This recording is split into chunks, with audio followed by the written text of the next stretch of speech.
OP Chautala ने कैथल में कार्यकर्ताओं की अहम बैठक आयोजित की और इस दौरान उन्होंने ऐलानाबाद उपचुनाव को लेकर कार्यकर्ताओं की ड्यूटी भी लगाई। साथ ही संगठन मजबूती का संदेश भी दिया।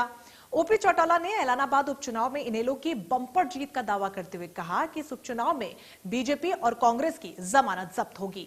हमारे सहयोगी ने ओपी चौटाला से इसको लेकर खास बातचीत की है। क्या कुछ उनका कहना है, आपको सुनवाते हैं।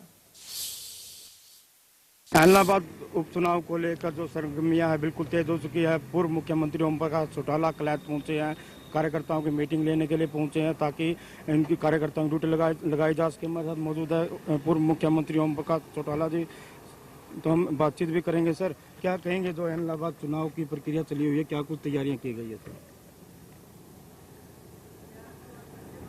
चुनाव का पता तो विड्रॉवल के बाद चलेगा, लेकिन ये मान के चलो कि इंडियन नेशनल लोकदल पार्टी का प्रत्याशी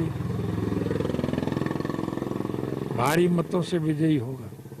सर, क्या कुछ मीटिंगें ली जा रही है, क्या कुछ बैठकें की जा रही है और लगातार काफी भी जो नॉमिनेशन बढ़ रही हैं उनका विरोध भी किया जा रहा है, कहाँ देखते हैं? कौन विरोध कर रहे हैं? काफी विरोध भी किया जा रहा है बीजेपी की। अगर हम बात करें, जसपा की बात करें, क्या कारण मानते हैं विरोध का? चुनाव में समर्थन और विरोध तो चलता ही रहता है, लेकिन इंडियन नेशनल लोकदल पार्टी का प्रत्याशी के मुकाबले में जितने भी लोग चुनाव मैदान में उतरेंगे उनमें किसी की भी जमानत नहीं बचेगी, सबकी जमानत जब्त होगी। जी, तो क्या कहना चाहेंगे आप चुनाव को लेकर, क्या अपील करना चाहेंगे? ये भी आप मुझसे पूछते हो, आपको देश के हालात का ज्ञान नहीं है क्या? इस वक्त आज इस देश का हर नागरिक मौजूदा कुशासन से दुखी है, परेशान है,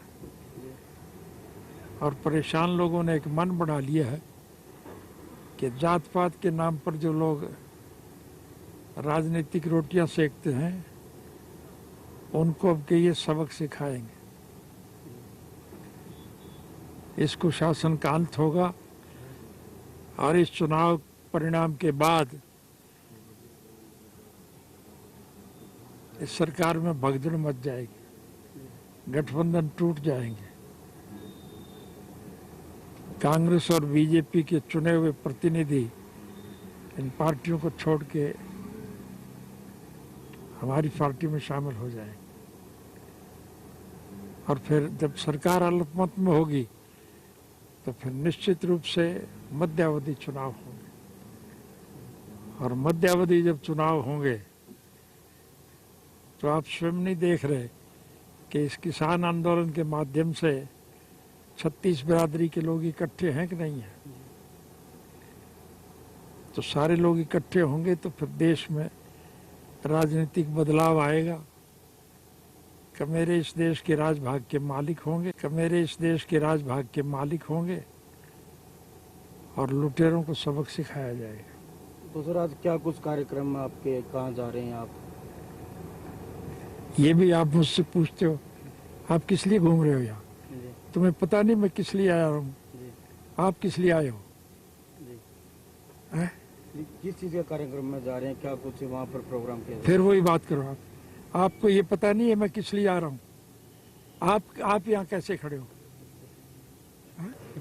जी बिल्कुल, देखिए पूर्व मुख्यमंत्री ओम प्रकाश चौटाला जब बातचीत की गई तो उन्होंने कहा कि जो ऐलानाबाद को लेकर चुनाव की जो सरगर्मियां बिल्कुल तेज हो चुकी है, उसके साथ साथ अगर हम बात करें तो बिल्कुल जीत का एक अलग से तरीका जो किया है, कार्यकर्ताओं से मीटिंग की जा रही है, उनसे मिला जा रहा है, और जो लगातार विपक्ष की बात करें या बीजेपी की बात करें, जो लगातार विरोध किया जा रहा है उसको लेकर भी इनका स्पष्ट कहना है कि काफ़ी संख्या में जो जीत है वो ऐलानाबाद चुनाव में इनेलो की दिखाई देगी। कैसे कैमरामैन पवन राविश के साथ मनोज मलिक, इंडिया न्यूज़, हरियाणा।